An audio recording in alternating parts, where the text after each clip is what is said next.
কিরে তুই গান শুনে স্কুলে যেত না? না ভাই আমি যেতাম না। কেন যেত না? আজকে আমার মনটা ভালো না। কি হয়েছে? ভাই আমার বাবু খুব কষ্ট হয়ে যায়। আমার লেখাপড়া করাতে খুব কষ্ট হয়। আমি যেতাম না রে ভাই। তুই যাইগে স্কুল। আমরা খুব গরিব মানুষ। আমার আব্বা খুব গরিব। আমরা টাকা পয়সা নাই। পড়াশোনা করতাম না। আমার ভাগ্যটা খুব খারাপ। আমার আব্বাও পেট চাপ করে জায়গা বেশি। যা ভাই তুই স্কুলে যা। আমি যেতাম না। তোর মতো কপাল আমার না। না করলে রে ভাই কোনো দাম নাই, কোনো মান নাই।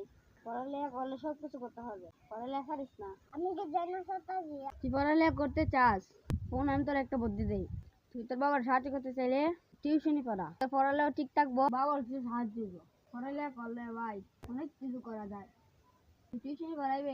আমি শুনে পড়াই আমার বসাল জইব আমার পড়ালেখা ঠিক থাকবো তুমি কালকে থেকে দূষণে পড়বো তুমি আমার এই বুদ্ধিটা দেওয়াতে আমি অনেক খুশি তোমার কথা সারা জীবনে মন থাকবে তুমি যাও আমি যদি পড়া ফাঁকে ফাঁকে টিউশন পড়াই আমার আব্বার তো কষ্ট হইতো মা আব্বাও সাহায্য হইব আমার পড়ালেখা ঠিক মতো হবে।